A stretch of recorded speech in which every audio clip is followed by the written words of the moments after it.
Boom! What's up, everyone? Welcome to Simulation. I'm your host, Alan Sakyan. Very excited to be talking about what it's like being an international student from the Ukraine. We have Nazar Yaremko joining us on the show. Hello. Hey.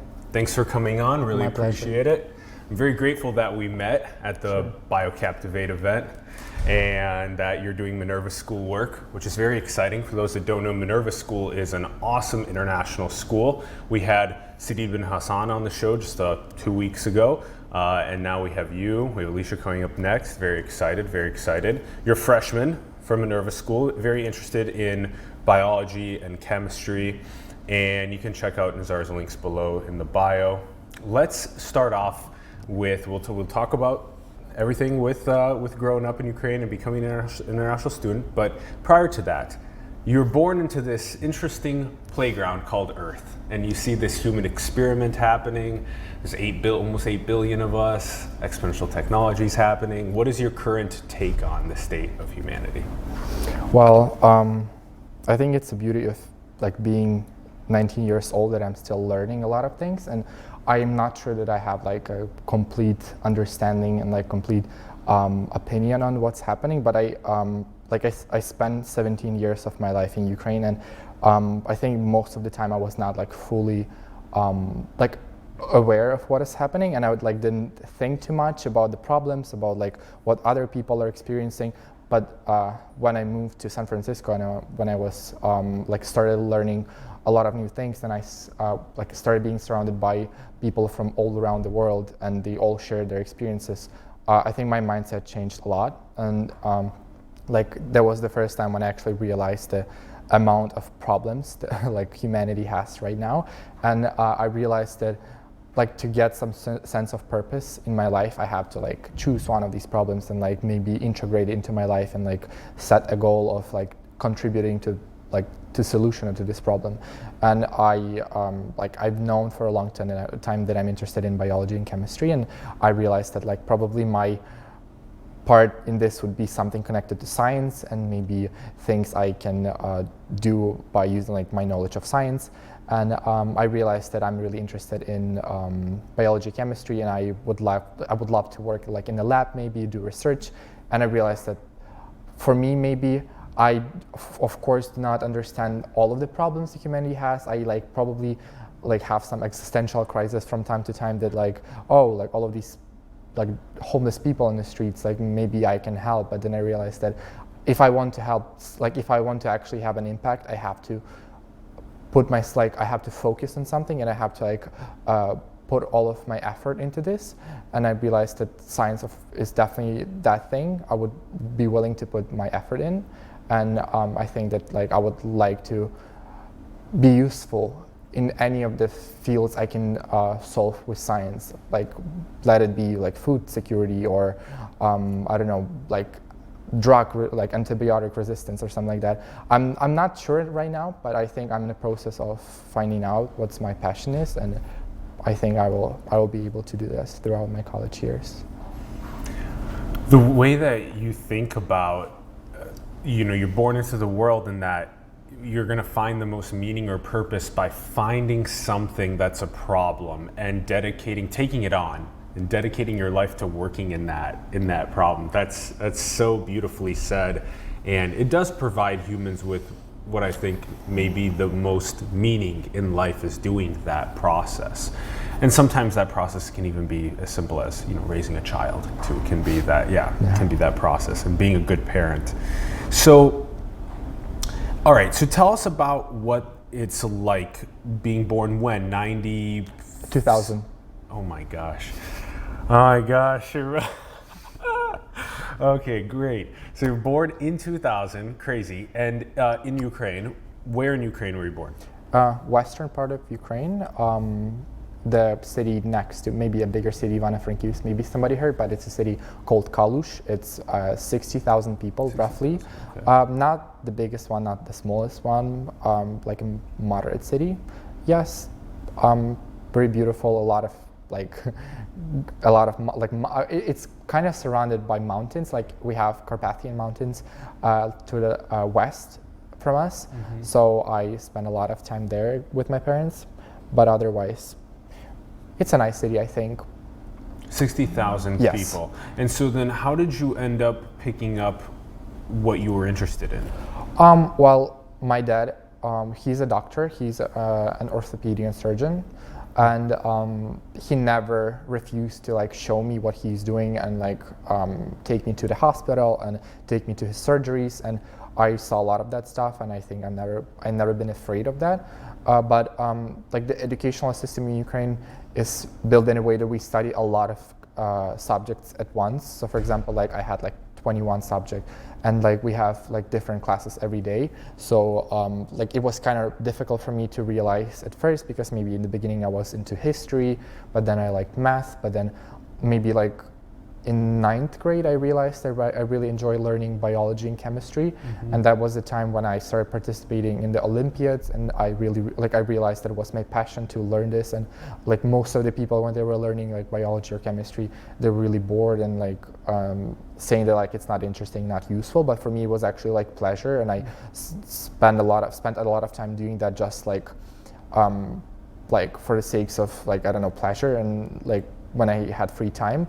So I think like at that time I realized that I maybe want to be a doctor, maybe want to be something connected to biology, chemistry, not entirely sure, but I knew it was going to be in that direction. But there was like a lot of pressure from my family, because we have like doctors in my family, and I knew that it would not be a problem for me to become a doctor and like find a job and like go to the university, because my grades were pretty good, so I knew it would be for free. So I didn't. I thought a lot about that, but then like when I got accepted to Minerva, I made my decision that I'm not going to go to medical school, because I knew it's really expensive. Firstly, I'm not entirely sure. Maybe my life will take like an expected turn, and I will realize that I want to do that. But right now, I think that I will not, because like of the expenses, and because it's really difficult to be like international student in medical school unless like you have a good like background and you have resources to do that. So right now I'm not sure that I will do that. I'm more inclined towards research or any kind of lab experience, and I think that's the thing I'm interested in the most right now. So then take us to, you have a father that's an orthopedic surgeon, so that's obviously helping you get interested in the biology, chemistry side of things as well. And so you're picking what you're interested in, you're competing in Olympiads. So what is this like, what is the political and economical and social fabric like in the 60,000 person city, and becoming a top level student? Teach us about that. Yeah, sure. I have like a lot of thoughts on that, and I think nobody really cares that much about like actual professional development and like their lifelong goals or like long-term goals. It's more like the people who win Olympiads, they have more like prestige in the city. The people who win Olympiads, they like the ones who like win national Olympiads, they have like monetary rewards. They get like extra points to their final exams. They have more chances to like study in a good university without paying. So and it's like a lot of like this competitive spirit. And for me, it was like that initially. I thought that I did it just because my teachers made me, or just like I wasn't that interested. But then like in like 10th grade, I think, I realized that it actually is something I really enjoy, and I started participating only in the Olympiads I was interested in. And there were like a kind of Olympiads where I had just like I just had to like they were testing my theoretical knowledge, like just like some tests and maybe like other things without any practice. But also I was participating in minor Academy of Sciences of Ukraine, which is like you have to create a scientific project, and you have to participate and like present your project, and then like you also have to take tests in different subjects. And that was like much more interesting for me, because it was actually like involving something practical. But the problem was that I wouldn't say I'm from a small school. It's pretty big school, but I wouldn't say like that I had a lot of support in like a practical sense. I think my teachers were really smart and like really nice. They were really helpful, but there were certain things they couldn't teach me, like about like experimental design, or like because these things are like they're not taught in Ukraine, and I never knew about them. And there were certain things subtle things about the Olympiads or like project development that they could not teach me, and I had to do a lot of things on my own. And I wouldn't say I had a lot of support in that, because why would I ask a person who doesn't know how to do this to help me? I just can learn myself, and I can do things. So for example, how to conduct an interview, or how to assign control groups, do sampling, all of these things. And I think it took a lot of self-learning, although my teacher was really helpful. And I think as soon as I started winning Olympiads and getting first, second, and third place in regional and national Olympiads, my status in my city grew a lot, and I was perceived as oh, he's winning a lot of Olympiads. But still, I wouldn't say that at that point I had a lot of thoughts about my long-term goals or short-term goals. I was just doing that because I liked it. And now I kind of regret not doing something, finding this specific interest and working in that direction, because I my interests were really dispersed, and they were not focused. And although it was a great experience, I don't think that I got too much from that, except for maybe, I don't know, things for my resume. But that was a great experience. I think I did not regret spending almost all of my time on that, and it certainly brought a lot of attention to me, and certainly brought a lot of, at the same time, responsibility to me, that people were expecting certain things from me participating in those Olympiads. But I think it's just for my benefit, because I probably developed that responsibility in academic terms and personal responsibility as well. Yeah, you have to teach yourself what you're not learning from the teachers, from the parents, from the community, and that's hard to figure out what exactly that is, especially when you may not have an exact focus of a problem that you may want to solve right away. What was the science project that you did for the academy? Oh yeah, sure. So one of my pictures is about that. Okay.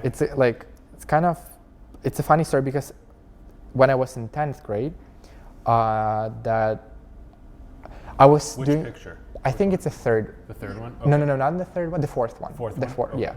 Right. So when I was in 9th and 10th grades, I was doing a project connected to water safety in my city, and I was testing a lot of different water samples, bottled water, waters from the taps, from the wells in my city. And that was really boring, and I didn't it was really poor project. I still got maybe it was the second place in the regional Olympiad, but still I felt I had a lot of space for development. And I changed my topic to another one in 11th grade, and I found this interesting thing in the science fair website, and there was about the impact of detergents on organisms, and I decided to test how different detergents impact organisms in the soil, because most of the waste goes to the soil, and it maybe 20% of that does not fully go away, it just stays there. And I wish I could use the terms I used in my project, but I'm not entirely sure how to translate them into English. So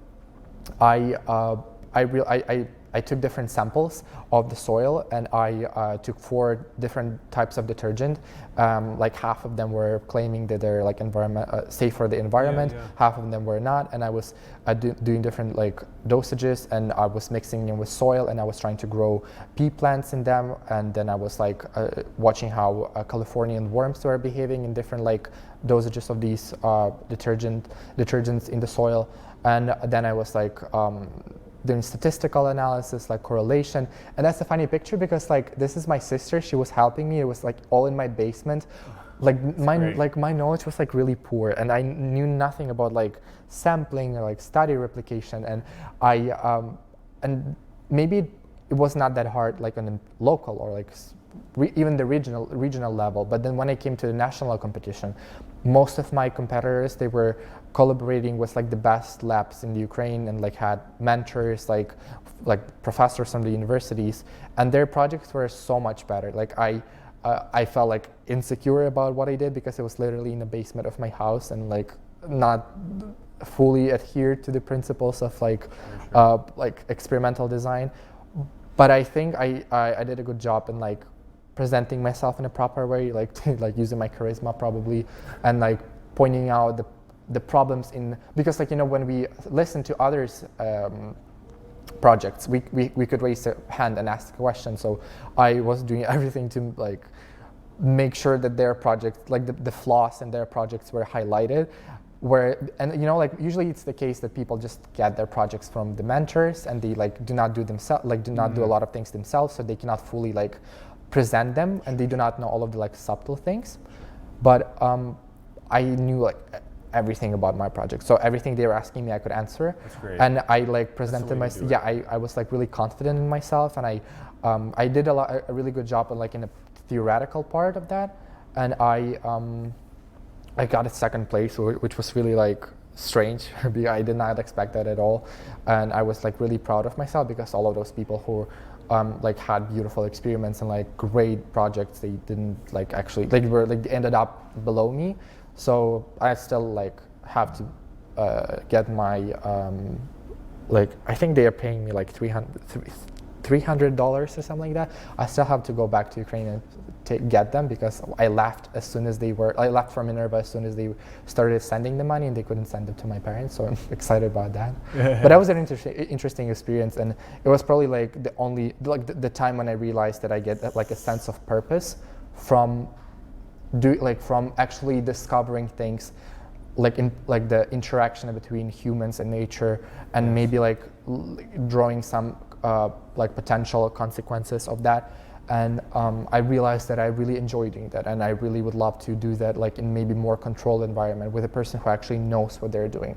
And that was a really like probably the like experience which proved for me that I'm interested in that, and I really like biology and chemistry, and I would love to pursue that in future. You give us this really powerful way of understanding doing a science experiment, which is, if there's a method where you have a mentor do a lot of the work, and you kind of don't really you can't talk about the subtleties like you were saying about the work, versus even if you do that in a lab, it doesn't matter. But if you do it in your basement, wherever you end up doing it, if you do a majority of the hands-on work and understand the experiment, understand the subtleties, and you're able to talk about it and answer the hardest questions, like you were trying to ask them hard questions to see if they knew, right? I'm glad that you had that full hands-on experiment. You actually pointed out something else interesting, which is with this experiment, you learned that certain companies are going to market certain things that you're trying to validate if it's true or not. Because a lot of marketing and propaganda is just for selling things, consumerism, instead of truth. What did you discover? Were the two that you tested that were environmentally friendly and two that were not? What did the pea grow in the ones that were environmentally friendly? Actually, yes, they grew better, because like I think that like the major difference was like in phosphates, and like they are known to like bring the most consequences to the environment, like as a part of detergents, and because they did not contain those. Like the pea plants and like grew better, and the more Californian worms like stayed alive. But I do not think that I can like make solid conclusions because of that, because of like more testing, no like replication. My sampling was not the best. I like the environment was like changing because of the like my basement was not fully isolated, and like that was a lot of things I should have done differently. But still, like even doing that, I saw like there was a difference, and like there was a correlation between like the dose of the detergent and the like growth rate of the pea plant. But like I cannot fully say there was like a causation. Like it was a correlation, but I don't have enough like evidence to say that like actually caused the different growth rates. But I think maybe I will come back to that when I come back, because my sister, she's 12 now, and she is also interested in biology and ecology, and I think maybe we can do it again. Maybe we can improve the experiment. We can actually like do something differently, and I can bring my knowledge I got from Minerva this year and help her out with that. Maybe like I will be her mentor or something like that. And you do think that it might be related to the detergent not having phosphates? That may be the reason. Maybe, yeah. Okay, and then So Ron just had a couple photos up. He had the photo of your mom and dad up. Actually, where were you guys? This is in France? No, Where it's is this? in Vienna. It's in Vienna. Okay, Yeah. cool. And then, so dad, orthopedic surgeon, Yeah. mom, She is an accountant in the same hospital. an accountant in the same hospital. Okay, very cool. And then one other sister. You had a sister too growing Yes, up. yes, she's much 12. Younger, 12. Okay. And then we haven't shown the first picture yet, which we really like. The first picture is great. So this is you. How old were you in this picture? I think I was like 8 years old, or like 7, 8 years old. So like the reason why I chose this picture is because like, You're so adorable. no, not really. I love it. No, but it's a nice picture. But like a part of my childhood was that I think I had a lot of attention from my parents and all of all of my relatives basically. And I remember like my grandma took me to this photo place where they took a picture of me, and then somehow it ended up like, you know, like they have this like a place where they put their best pictures, and this photo place was like in the center of my city, and they put my picture there, and I stayed there for like 5 years. So like even when I was like 14 years old, I still could see that, and like a lot of people were making fun of me. But like the thing why I chose this picture is like, I think at that time was like the part when I actually when my parents like played the most important role in my, like, while bringing me up. They were like, they put a lot of pressure on me in terms of academics. Yeah. And I remember even like before I came, like I started my primary school, I already had like all of the notebooks. I was already like learning how to like calculate things. Like I started reading when I was 4, and they were like really, really serious about that. I remember like I was like 9 years old, I was like in 3rd grade. I like can vividly remember my mom like tearing my notebooks apart when I had bad grades, and she was like I couldn't like leave my house unless like I did everything perfectly. Like we have a 12 grade system, Yeah. and like as soon as I got like 10, like not 11 or 12, like my mom got really, really mad, and I was really scared. So like it sounds horrible, it sounds like I was abused or something, but I'm incredibly grateful to my parents. Yeah, because I feel like if they didn't do this to me, I wouldn't be like even 10% as responsible as I am right now with my academics. I deserved every beating I got by my mother. She kicked the living shit out of me, and I'm a better person today because of that. I think I also agree with that, and I think like, we don't really fully recognize what our parents do for us until we become a little older, and then we're very grateful a lot for some of the things that they teach.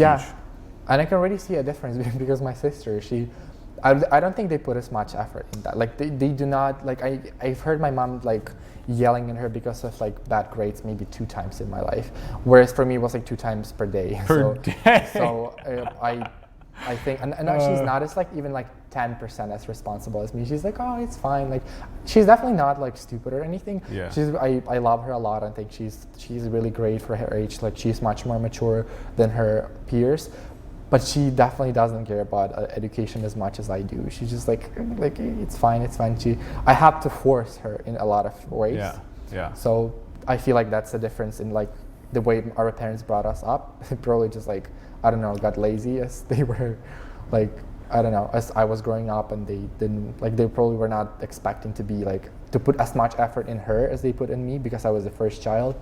So yeah. Nazar, what's happening in the fabric of Ukraine? So teach us about this. So your mom and dad are both working in the city, 60,000 people. You and your sister are growing up. The political sphere is a little bit crazy. Like how's like the economics of like people? Do they have enough money for for their rent and their food and their like what was going on with the Russia intervention in Crimea and stuff like that? That seems like it was causing a crazy amount of global energy from that. Yeah, sure.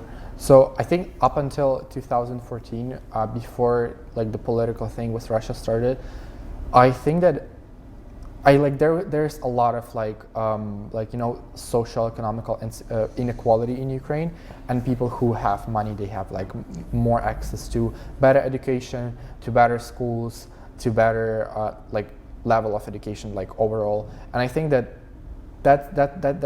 is the thing which made me sad in many different ways, because I had a lot of smart friends. I had a lot of friends who, if they were born in a better time, in a better place, like they would I think they would be famous because of how smart they are.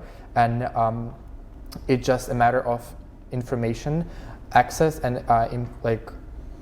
where you live and what school you're going to. Yeah. Because, for example, if I didn't find out about like the exchange program I went to, I would never know about like Minerva. I would never know about like bigger communities. I would never know about different things I know now. And like we don't have a lot of like access to like exchange programs, like conferences, like global problems. I don't know, coding. Like nobody cares about that, just because nobody talks about this. And I feel it largely depends on where you come from, because people who have like better access to like gymnasiums or like higher quality schools, they definitely have access to that. So I feel like it's a little bit sad, and I didn't really like. I'm glad that I had an opportunity to like go to the United States and explore. But when the intervention of Russia started, I don't think that my city got really affected by that, because we live like on the opposite side of Ukraine, and it only touched the people who, like the guys who were like 18 to 25 years old, and when they were summoned by military, and they had to like go to the eastern Ukraine and fight. Was everyone that was 18 to 20, or was it half of the 18 to 20? You know, like it's a really.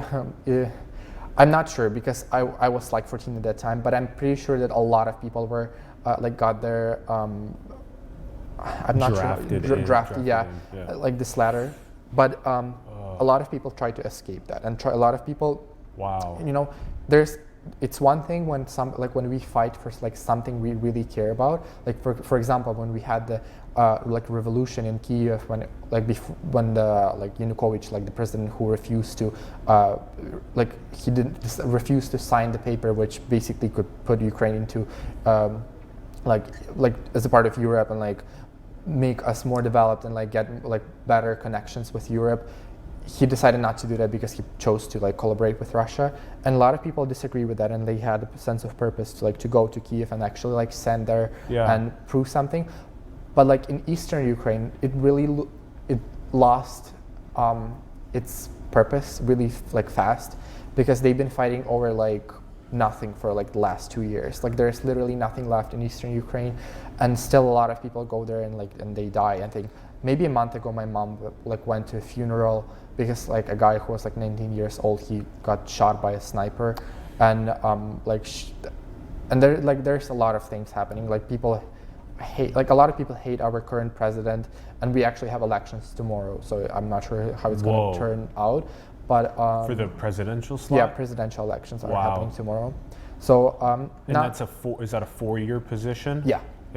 Not entirely. Is there a term limit? 2-term limit? 2 terms, yeah. Only 2 terms. And not entirely sure how it's going to turn out, but I don't think my city got really affected, besides those people who didn't have an opportunity to like somehow escape, or who actually wanted to go there.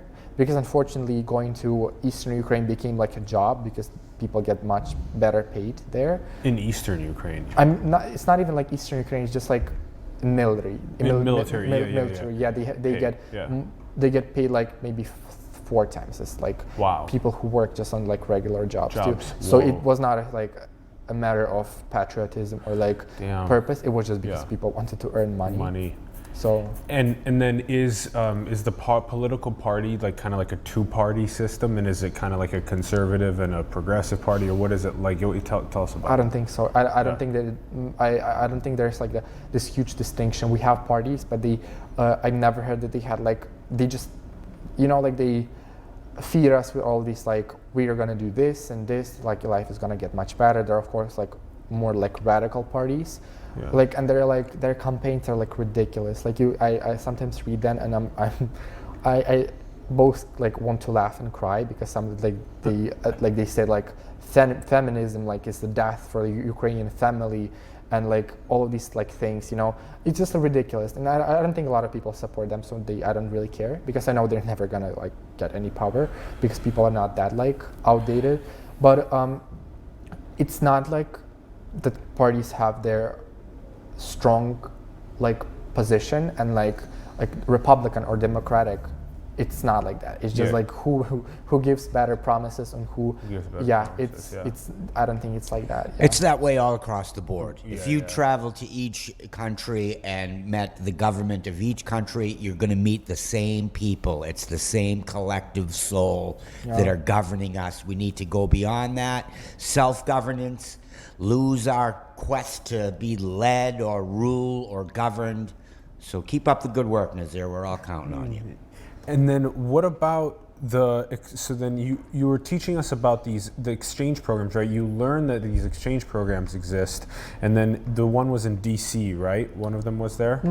Okay, so this was like a Future Leaders Exchange Program. Future Leaders Exchange Program. It exists in post-Soviet Union countries. It was created like 30 years ago when Soviet Union collapsed, and they like, I think it was U.S. Department of State decided to like take some of the people from these countries and bring them to the United States to like culturally integrate them, to like prevent like wars or like, you know, like future misunderstandings between these countries, because like of course if you like bring people together and they find like they actually start collaborating, like the international relations like get much better, and like we have a lot of like I think every year 250 people from Ukraine go there. So it's like already like how many generations went there, like thousands of people, and it creates these like bonds between countries, and like international relations like become much better, as I have said. But I initially when I was in 6th grade, I found out about this program, and I found out that they sent 250 students to one of the U.S. states, and you live in a host family for a year. You go to high school, you live like a typical American teenager, and it's completely free, and they pay you like $150 stipend just for your like personal needs, or like once a month, I think. But like it's a year-long program. Yeah, and otherwise during high school. Yes. Okay. For 9th and for like high school sophomores and freshmen. Okay. And I participated in 9th grade. I didn't win at that time, but then I tried again in 10th grade, and then I passed to the last round. And like, you know, they have this, like they choose 250 students who are going to go for sure, and they choose 50 alternative finalists who are going to go if the students decide not to like go, and they just like put them on their place. Yeah. And I was one of the alternate candidates, and it was funny because I was the last alternate candidate who was chosen to be a finalist, so I'm basically the last finalist from Ukraine. So it was like a matter of luck, and I was really happy to go.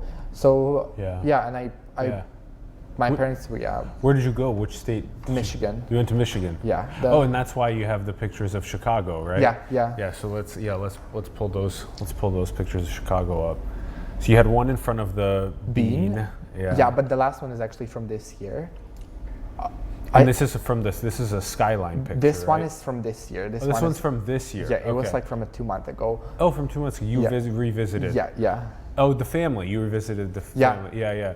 But Ronnie, hit us with that one with the bean. Yeah, the third one. Yeah, that one. So then, one more back, I think. Yeah, one more back. Yeah, this one. So this is you in 10th grade.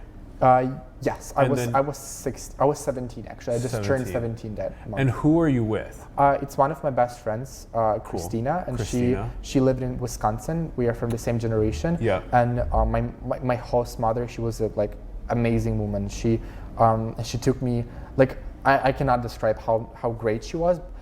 She was really supportive. Like. Not because she took me like to different cities. Like I didn't, even if she didn't, I would still love her a lot. But because the people that's in the 5th photo is the host? Oh no, that's not them. No. Okay, yeah, she took a picture. Like she took this picture. Oh, she took. But where I'm leading that she knew. We could see her maybe, no? I'm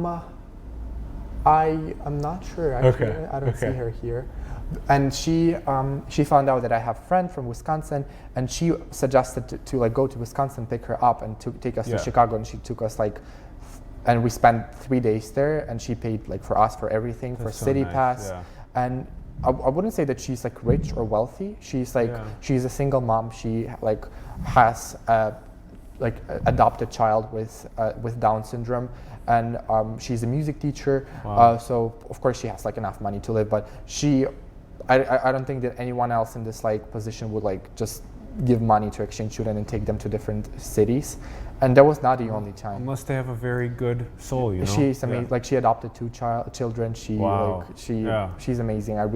She was a great support for me, and even like after that, she took two of my other friends who stayed in Michigan as well and South Carolina, and she took us to all the way down to Florida. Like she drove there, and we stayed in hotels. So she paid for everything. We paid for like Orlando, Harry Potter Park. We went there together, and we had just to pay for our tickets. But otherwise, she paid for everything, and that was amazing time. And like, I really appreciated that. Yeah, yeah. Okay, so then the exchange program you did for a year, okay, in Michigan, and then you came back and you were succeeding at the Olympiads and everything, and then you decided that you wanted to apply to Minerva Schools. And Minerva Schools acceptance rate's extremely low. Yeah. There's only like 150 kids per class that get in, and it's an international school. You guys were teaching me earlier that you come to San Francisco for your first year, and then you spend one semester in Seoul and India, and then Berlin, and then Argentina, and then in Taipei, Taiwan, and then in London. That's so awesome. That's so awesome. What a cool way to like learn about the cultures around the world. And okay, so then how did you end up figuring out that Minerva Schools is what you wanted to do, and that's how you decided to apply, and then all of a sudden you're here? So I found out about Minerva like very randomly. I was just scrolling through my feed in Instagram, I think like at 2 a.m. in the night. It was like, I think it was August of 2016, and I just like randomly saw one of my friends, and I think she posted something in her Instagram story, and I like replied to her, and she told me that she was like preparing her application materials for Minerva, and I was like, what is Minerva? And she told me about that, and I researched, and I got really excited. I realized that that's a school I would love to study in, and like the whole concept was so interesting for me. But I didn't have any hope. I saw the acceptance rate, and I decided, oh okay, I will just apply. Like nothing bad can happen. And I chose the binding enrollment, which is like if you get accepted, you have 10 days to decide, and you cannot go apply to any other university. So I think it was October 10th, and I received my email about the decision, and I remember it was like also 2 a.m. or something, and I heard the noise of when email like when you get a mail from somebody, and I got really, I didn't think it was my decision. I just thought it was something from like Flex or something like that. And I got out of my bed and I checked, and I saw it was from Minerva. And then I checked and I opened, and it doesn't just like give you a letter. You open it and there's like a video, which was really confusing at that time because I was really like surprised. And then like the letter appeared, and I realized that I got accepted. I was shocked. I couldn't like type. My hands were shaking. Wow. But then I woke my parents up, and they didn't really realize what happened, and they just probably realized like weeks after. But then I tried to not get too excited because I knew that I haven't received my financial aid back. Yeah. So I had to if I didn't get a financial aid, I would probably not be able to study in Minerva. Totally. So I still took a risk, and I paid money for enrollment, and I was waiting for my financial aid. There was a lot of struggles with that, but in the end it was okay, and I realized that I'm going to go to Minerva, and that was I think was one of the happiest moments of my life when I got the letter. But then it was really interesting. And now you're with 150 kids in your class that are 19 from around the world. And what is it like? You're in San Francisco now. It's going to change as you go from city to city, but you stay with the same 150 students. Yes. You do online courses, so you have You have online courses, just like an online school, but at the same time, interestingly, your classroom is just full of people from around the world. So tell us about what this is like. Thanks, Ron. So it's interesting. Like we all live in the same space. So although they are from different parts of the world, like I can see like their backgrounds, and I know they're like 2 floors above me or something like that. So it's a great experience. A lot of people, when they hear online school, they take it not seriously, but like it's all life, and like our professor asks us a lot of questions. We work in groups, we answer the polls.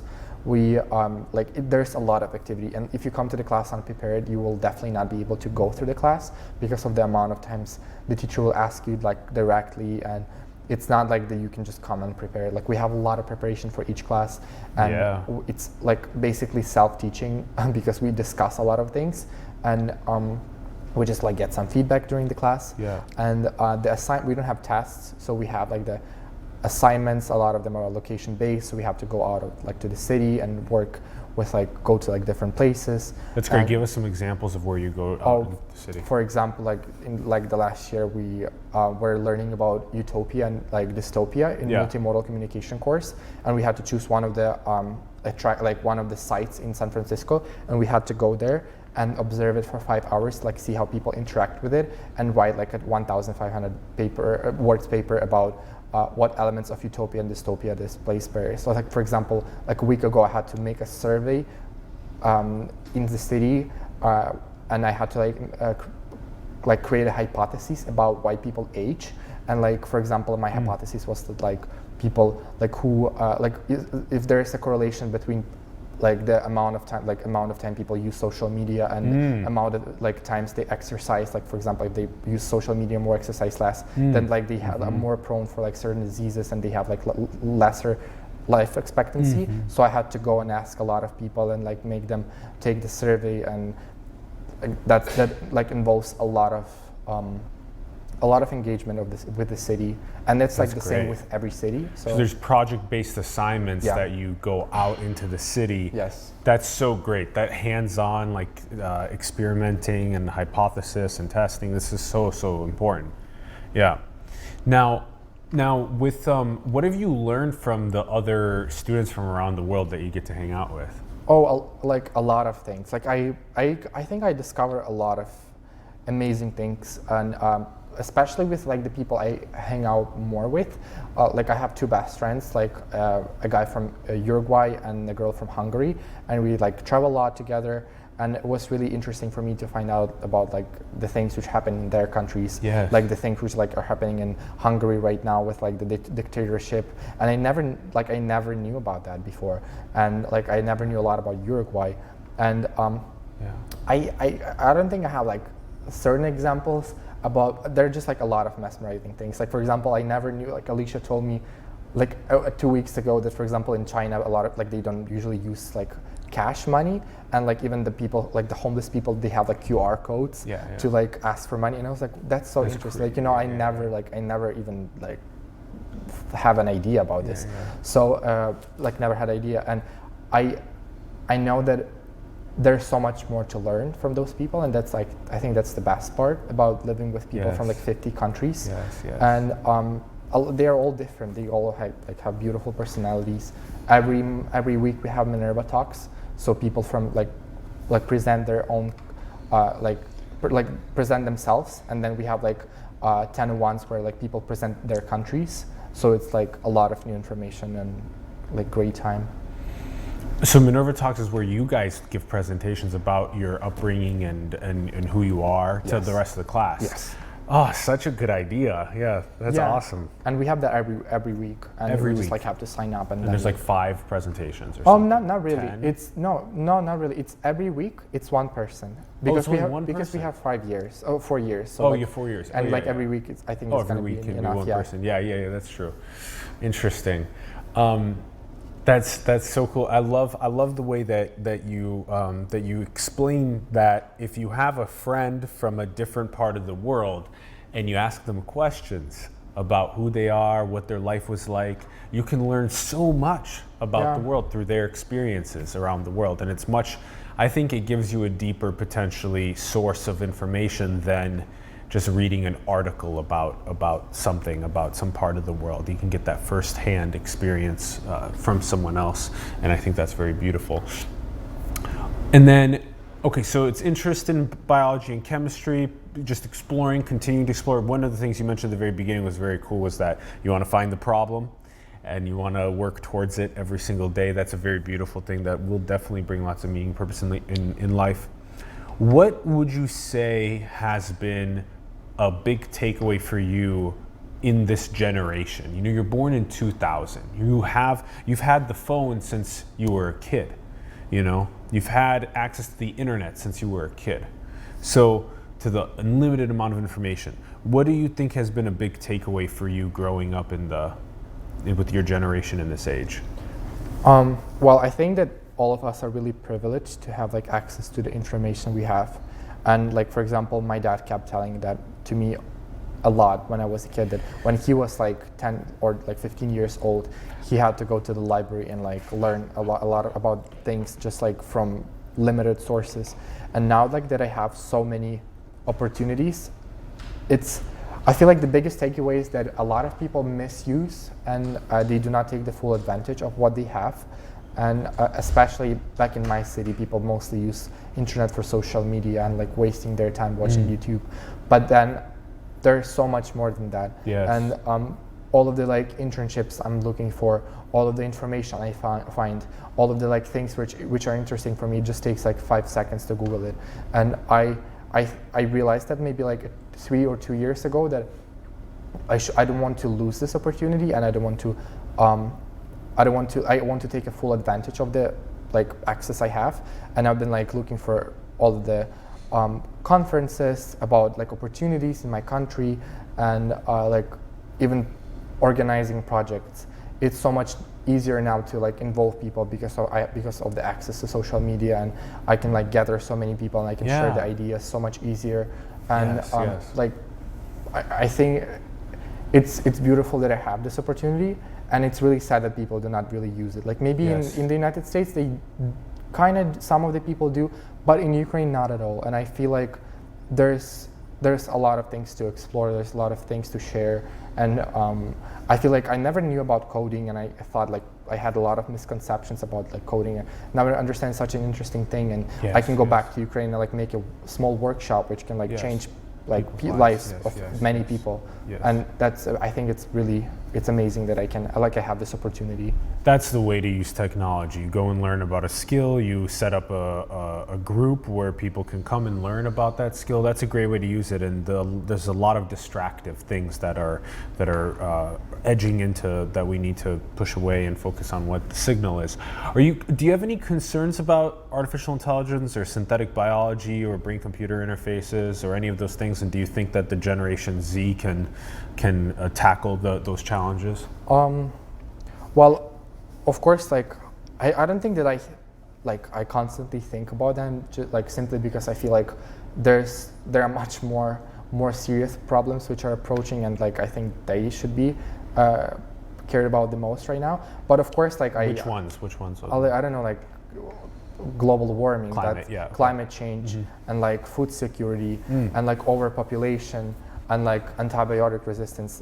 Like these are the things which are like sometimes terrify me.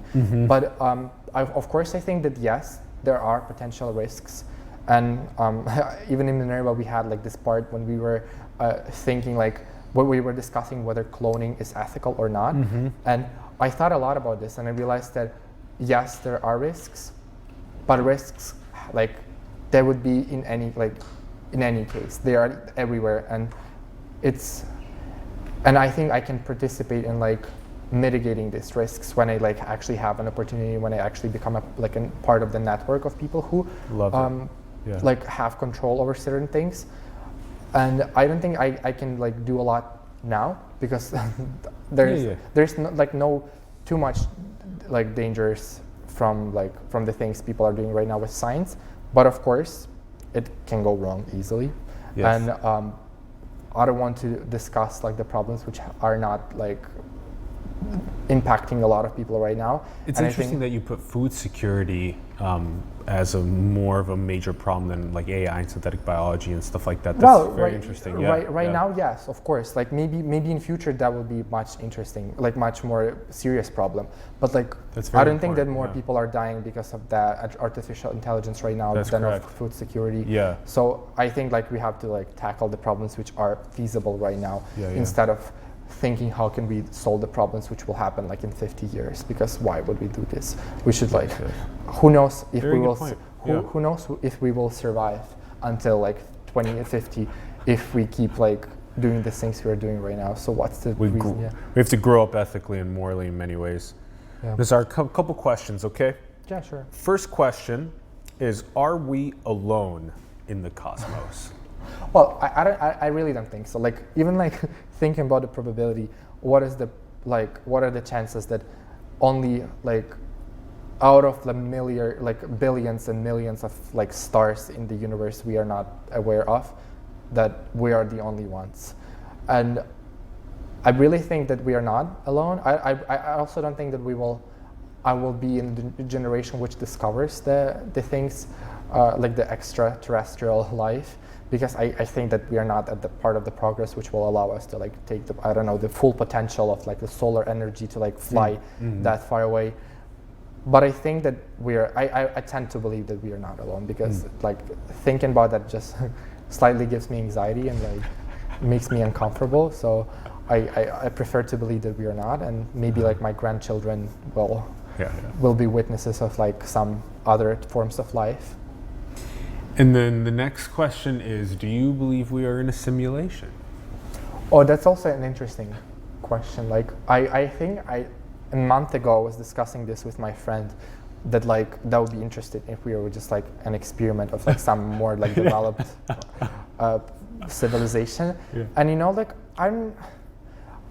I think that certainly sometimes I think about this, but like even if no matter what we are, and like even if I am a part of the simulation, it's up to me how I live in this simulation, and I still have to work, and I still have to like do the best I can to like get like to the goals I want to achieve. Still want to level up. Still want to perform well in the simulation. So I don't think I can do a lot of, I cannot like impact that a lot. So there are certain things I just want to, like they're hard to grasp with my mind. They're certainly interesting, but I don't think they're worth of worrying about at this point of my life. And the last question is, what do you think is the most beautiful thing in the world? What is the most beautiful thing in the world? At this point, I don't think that I know a lot, simply because I'm 19. I can just like judge based on my experience, but like the like genuine human relations, which bring so much emotions and like events to our lives. It's really beautiful that like every year I'm surrounded by different people, and every year these people bring different things to my life, and like even interactions with my parents, and like knowing that I can give to people, and like for example, like I think one of the biggest goals for me is to like earn enough money and like take them like to the like world tour, like to see like make them see a lot of things, and knowing that I can impact people, and knowing that like I have all of this like people in my life, and at some point like having this purpose of like working, and maybe in future having like ability to give, not only take from people, is really beautiful. That I can like I can draw some purpose from that. Although I think there are like much more things which like I usually like probably I'm not aware of, and like even simple things which make me happy in everyday life. I think it's beautiful to like to have an ability to be happy, and like have an ability to like have all of the things I have, and like to see and breathe, and like that's amazing. And I also like I just like, now that I talk about this, I realize that I don't usually think about this, but like when you actually think about all of this, like people who surround me and things that I can do, I'm really happy because of that, and I'm really grateful. Yeah. And I realized that, like, I really realized that when I was in Michigan, I had like the brother with Down syndrome, and I realized that I'm so privileged to like be healthy and to have this like ability. And I think it's a beautiful thing that I can use my potential to like actually help people and like have all of those people in my life and like live the moments and like get the best out of my life. I really love young, smart people, and Nazar, it's been such a pleasure talking to you on the show.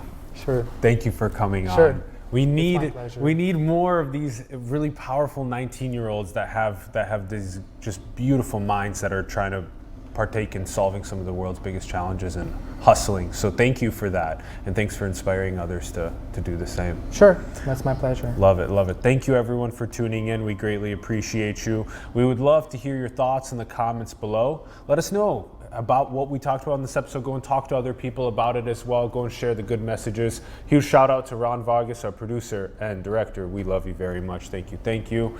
Also, support Nazar. Go check out his links in the bio below. Also, support Simulation, support us. All our links are in the bio below as well. Also, go and support the artists and entrepreneurs that you believe in.